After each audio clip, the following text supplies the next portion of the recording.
தமிழ் அரசியல் கைதிகளின் விடுதலை நீதி அமைச்சரின் முக்கிய அறிவிப்பு. எனது உயிரும் உடலும் அனுர அரசாங்கத்திற்கே, சபையில் அர்ச்சுனாவின் ஆவேச பேச்சு. வங்காள விரிகுடாவில் மீண்டும் உருவாக உள்ள காற்றழுத்த சுழற்சி. மதுபான சாலை அனுமதி பத்திர விவகாரம், ஜனாதிபதி அனுர விடுத்த அதிரடி பணிப்புரை. மாகாண சபை முறை ஒழிக்கப்படும், மறுக்கும் டில்வின் சில்வா. எனது முழு உயிரையும் உடலையும் அரசாங்கத்தின் நல்ல நடவடிக்கைகளுக்காக கொடுப்பதற்கு நான் தயாராக இருக்கின்றேன் என யாழ் மாவட்ட நாடாளுமன்ற உறுப்பினர் ராமநாதன் அர்ச்சுனா தெரிவித்துள்ளார். யாழ்ப்பாணத்தை பொறுத்தமட்டில் அரசாங்கம் கொடுத்த நிவாரணங்களை விட புலம்பெயர்ந்து வாழும் தமிழர்கள் கொடுத்த நிதி பல மடங்கு அதிகம் என்றும் அவர் இதன்போது சுட்டிக்காட்டியுள்ளார். நாடாளுமன்றத்தில் இடம்பெற்ற விவாதத்தில் கலந்து கொண்டு கருத்து தெரிவிக்கும் போதே அவர் மேற்கண்டவாறு குறிப்பிட்டுள்ளார். மேலும் ஜனாதிபதி அனுர குமார திசாநாயக்க உள்ளிட்ட 159 உறுப்பினர்களுக்கும் என்னால் எனது அறிவால் என்ன உதவி மற்றும் ஆதரவினை வழங்க முடியுமோ அதனை நிச்சயமாக செய்வேன் என்றும் அவர் தெரிவித்துள்ளார். இதேவேளை எனது முழு உயிரையும் உடலையும் அரசாங்கத்தின் நல்ல நடவடிக்கைகளுக்காக நான் கொடுப்பதற்கு தயாராக இருக்கின்றேன் எனவும் இதன்போது அர்ச்சுனா மேலும் குறிப்பிட்டுள்ளார். அரசியல் கைதிகள் மற்றும் சாட்சிகள் இல்லாமல் நீண்ட காலம் சிறையில் இருப்பவர்களை விடுவிக்க நடவடிக்கை எடுப்போம் என நீதி அமைச்சர் ஹர்ஷன நாணயக்கார தெரிவித்துள்ளார். நாடாளுமன்றத்தில் நேற்று இடம்பெற்ற ஜனாதிபதியின் கொள்கை விளக்க உரை மீதான 2ஆம் நாள் விவாதத்தில் தமிழரசு கட்சி உறுப்பினர் ராசமாணிக்கம் சாணக்கியன் உரையாற்றுகையில் தெரிவித்த கோரிக்கைகளுக்கு பதிலளிக்கையிலேயே அவர் இவ்வாறு குறிப்பிட்டுள்ளார். இங்கு உரையாற்றிய சாணக்கியன், பயங்கரவாத தடை சட்டத்தின் கீழ் கைது செய்யப்பட்டு பல வருடங்களாக தமிழ் அரசியல் கைதிகள் சிறைகளில் இருந்து வருகின்றனர். பயங்கரவாத தடை சட்டத்துக்கு எதிரான கொள்கையுடைய இந்த அரசாங்கம் இந்த சட்டத்துக்கு கீழ் கைது செய்யப்பட்டு சிறைகளில் அடைத்து வைக்கப்பட்டிருக்கும் தமிழ் அரசியல் கைதிகளை விடுவிக்க அரசாங்கம் விரைவாக நடவடிக்கை எடுக்க வேண்டும் என்று தெரிவித்திருந்தார்.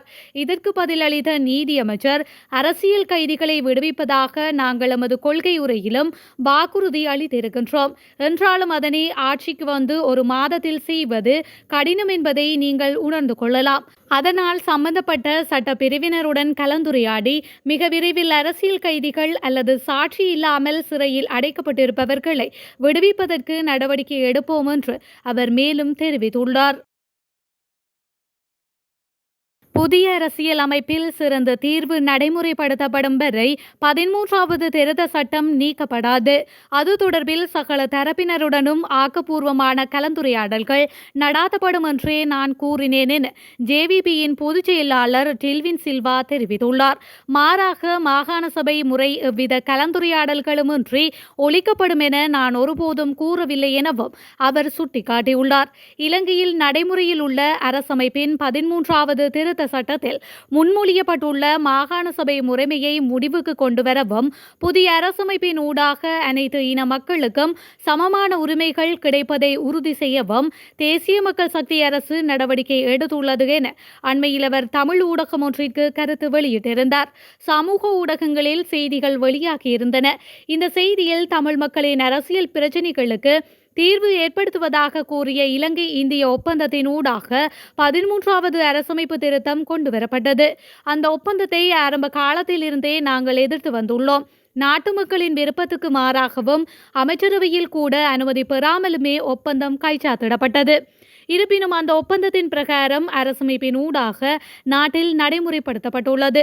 13வது திருத்தத்தின் அடிப்படையிலான மாகாண சபை முறைமையால் தமிழ் மக்களின் அரசியல் பிரச்சினைகளுக்கு தீர்வு ஏற்படவில்லை என்று அதில் மேலும் குறிப்பிடப்பட்டுள்ளது.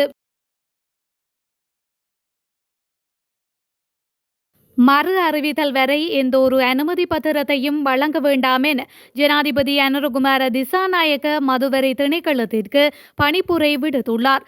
சபை முதல்வரும் அமைச்சருமான பிமல் ரத்நாயக்க ஜனவரி 1ஆம் திகதிக்கு பின்னர் மதுபான சாலை அனுமதி பத்திரங்கள் பெற்றவர்களின் பட்டியலை நேற்று வெளியிட்டிருந்தார்.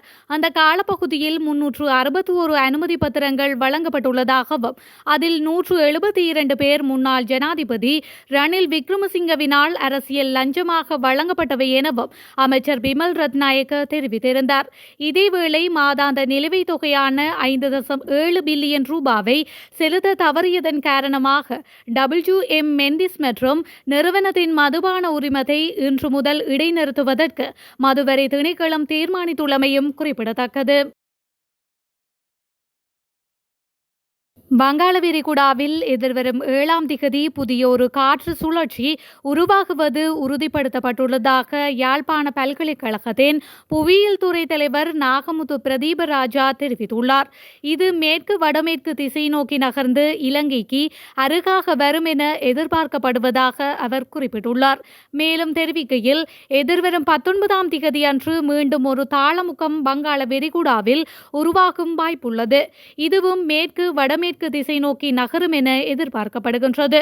சில மாதிரிகள் இது ஒரு புயலாக வலுப்பெறும் என வெளிப்படுத்துகின்றன. அதேவேளை சில மாதிரிகள் இதனை கிழக்கு மாகாணத்திற்கு அருகாக நகர்ந்து வடக்கு மாகாணத்திற்கு மிக அண்மித்து வரும் என காட்டுகின்றன. எவ்வாறாயினும் இதனை அடுத்த சில நாட்களின் பின்னரே உறுதிப்படுத்த முடியும். எனவே எதிர்வரும் 9ஆம் திகதி முதல் 25ஆம் திகதி வரை வடக்கு மற்றும் கிழக்கு மாகாணங்களின் பல பகுதிகளுக்கும் மிதமான முதல் கனமானது வரை மழை கிடைக்கும் வாய்ப்புள்ளது. குறிப்பாக எதிர்வரும் 11ஆம் திகதி முதல் 15ஆம் திகதி வரையும் பின்னர் 21 முதல் 25ஆம் திகதி வரையும் சில பகுதிகளில் மிக கனமழைக்கு வாய்ப்புள்ளது.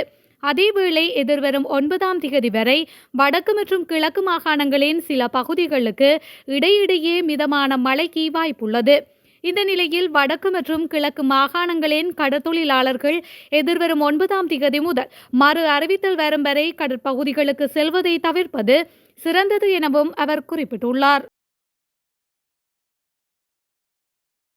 இலங்கை கடற்பரப்பில் அத்துமீறி நுழைந்து கடற்தொழிலில் ஈடுபட்ட 14 ராமேஸ்வர கடற்தொழிலாளர்கள் இலங்கை கடற்படையினரால் கைது செய்யப்பட்டுள்ளனர். குறித்த கைது நடவடிக்கை இன்று அதிகாலை முன்னெடுக்கப்பட்டுள்ளது. இதன்போது 2 இந்திய இழுவை படகுகளில் கடற்தொழிலில் ஈடுபட்ட 14 இந்திய கடற்தொழிலாளர்களும் இழுவை படகுகளும் தலைமன்னார் கடற்படை முகாமில் ஒப்படைக்கப்பட்டுள்ளன. தலைமன்னார் கடற்படையினர் விசாரணைகளின் பின்னர் குறித்த கடற்தொழிலாளர்களை மன்னார் மாவட்ட கடற்தொழில் திணைக்கள அதிகாரிகளிடம் ஒப்படைக்க நடவடிக்கை மேற்கொண்டுள்ளனர். 2024 ஜனவரி முதல் ஏப்ரல் வரை ஜனாதிபதியின் செலவிற்காக வரவு செலவு திட்டத்தில் ரணில் ஒதுக்கிய அதே தொகையை ஜனாதிபதி அனுரகுமார திசாநாயக்கவும் 2025 ஜனவரி முதல் ஏப்ரல் வரை ஒதுக்கியுள்ளதாக கேகாலை மாவட்ட சபை உறுப்பினர் ஹபீர் ஹாசிம் தெரிவித்துள்ளார். நாடாளுமன்றில் அரசாங்கத்தின் இடைக்கால வரவு செலவு திட்டம் தொடர்பான விவாதத்தில் கலந்து கொண்டு உரையாற்றும் போதே அவர் இதனை குறிப்பிட்டுள்ளார். அதன்போது அவர் கூறியதாவது: ரணிலுக்கு அதிகப்படியான சலுகைகள் இருப்பதாக அவர்கள் தொடர்ந்தும் குற்றச்சாட்டி வந்தனர். ஆனால் இடைக்கால வரவு செலவு திட்டத்தில் எந்த ஒரு மாற்றமும் இல்லை. முன்னாள் ஜனாதிபதி ரணில் விக்ரமசிங்க 2024 ஜனவரி முதல் ஏப்ரல் வரை 1.4 டிரில்லியன் ரூபாய் வரவு செலவு திட்டத்திலிருந்து செலவிட்டுள்ளார். தற்போது 2025ஆம் ஆண்டு ஜனவரி முதல் ஏப்ரல் வரை ஜனாதிபதி அனுரகுமார திசாநாயக்கவிற்கு 1.4 டிரில்லியன் ரூபாய் ஒதுக்கப்பட்டுள்ளது. இந்த தொகையில் எந்த மாற்றமும் இல்லை. அப்படியென்றால் அதில் என்ன மாற்றம் இருக்கின்றது என்று அவர் மேலும் கேட்டுக்கொண்டுள்ளார்.